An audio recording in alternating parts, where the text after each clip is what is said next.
Hello, I am Jesse Contreras, and I'll be giving an update on our work investigating mechanical properties of lithium alloys for their application to solid-state batteries. I'd like to start by acknowledging the sponsors of the project, Los Alamos National Lab and the online OREU program at Texas A&M University. I have been working with my mentor at Los Alamos, Dr. Khan Dang. Batteries are everywhere. With the extensive use of electricity-driven products in the world, batteries are often used to make these devices conveniently portable. Batteries as energy storage are used widely in personal devices and vehicles, but with the push for greener energy and as breakthroughs are made in their storage efficiency, batteries are expected to push their application even further in advanced devices and transportation. Since the late 20th century, lithium-ion batteries have grown to be the most popular rechargeable battery type. The basic structure of these batteries consists of a negative anode and a positive cathode separated by a liquid electrolyte. Solid-state batteries are the latest focus of battery technology as they have potential for many benefits. Solid-state batteries have much the same structure as the established lithium-ion batteries, but they replace the liquid electrolyte with a solid electrolyte. This change can bring higher energy density and a faster charge rate while removing the danger of having a combustible liquid inside. However, there are some unique issues associated with using a solid electrolyte. During the charge and discharge cycle, lithium-ion movement between components will cause volume changes within the material, which carry a few major risks to battery effectiveness. First, the strain associated with the changing lattice due to moving lithium will introduce localized stresses in the material, which can lead to crack propagation and even fracture within that electrolyte. Deformation at the cathode interface from varying lithium gradients will often lead to loss of contact area and thus a reduced energy transfer efficiency. Depositions of lithium at the anode have the potential to grow and penetrate the electrolyte, ultimately creating a short circuit. While lots of present research focuses on the electrochemical properties of solid-state batteries, there is still a need to consider the mechanical properties of different lithium alloys before this type of battery is used to replace and advance our current technology. It is important to understand the durability of these alloys and the resistance to fracture and permanent deformation. We aim to utilize atomistic modeling tools to look at these mechanical properties of lithium alloys. For modeling, we use molecular dynamics, which is in essence a numerical analysis of atomic motion based on Newton's classic equations of motion. In short, each atom has a force acting on it by nearby atoms, and they must all be accounted for iteratively until we find a relaxed state. Similar to finite element analysis, the method results in a solution state that can be expanded upon to find additional information about the structure, dynamics, and mechanical characteristics of the model. While molecular dynamics is a powerful tool that can yield reasonably accurate results, it is limited by its relatively small length and timescales, owing to the intensity of computation involved with the large number of atom interactions and iterations. LAMMPS is a popular open-source software designed for molecular dynamics and highly optimized for parallel computing, making it perfect for use with Texas A&M's high-performance research computing tools. An example of a LAMMPS visual for elastic failure is shown to the right. In order to solve the system of atoms by finding the minimum energy state, the interatomic potentials are needed to define the interaction between atoms as a function of their distance and their environment.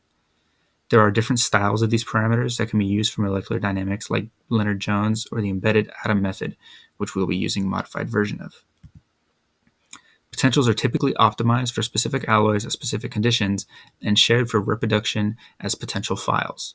Many such files can be found in online repositories like that shown in the NIST website. We chose to examine the lithium cobalt oxide ternary system, which is a common cathode material in lithium-ion batteries. The potential files and research paper were made available online, so we chose this file because they stated that it was optimized for lithium-ion batteries and applicable to structural, elastic, and migration energy study of the system. The visual to the right shows some results of the model developed in their paper for the alloy's migration barrier energy at different model sizes.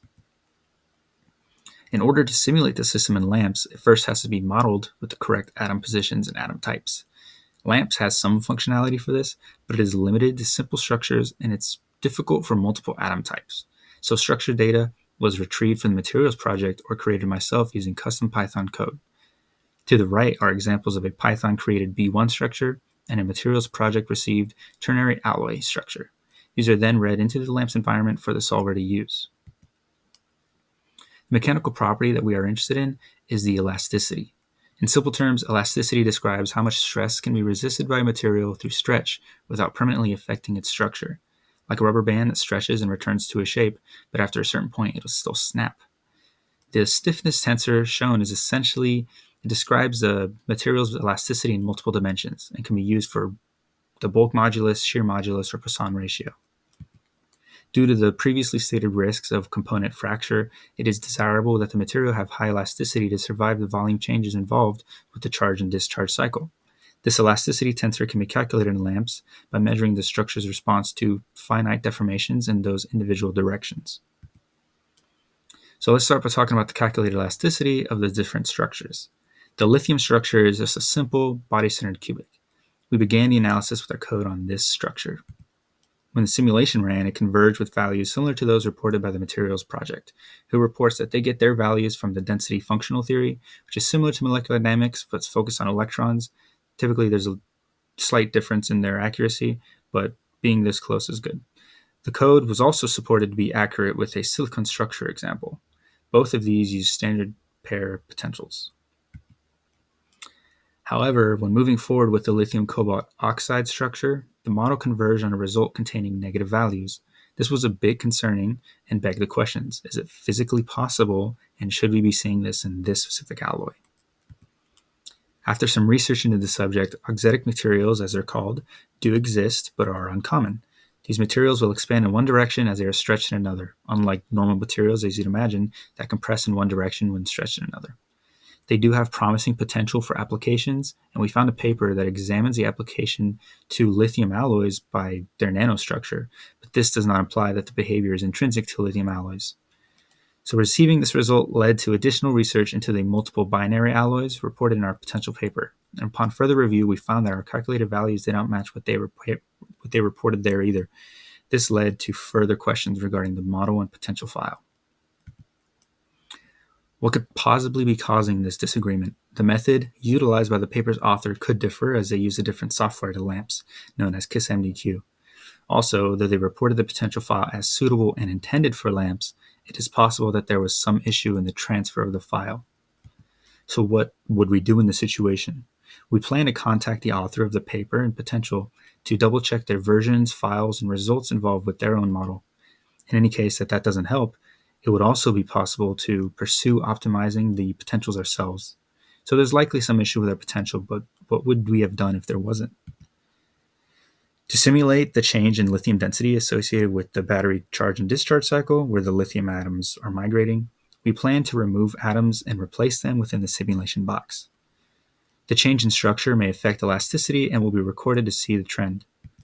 Though the models are currently unstable as discussed, the approach is demonstrated in these graphs with the bulk modulus and the C11 stiffness value.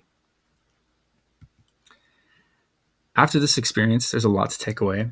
These simulations are increasingly complex when working with multiple atom types and alloys. It takes great care to ensure the integrity of the results and to be able to troubleshoot issues in the code.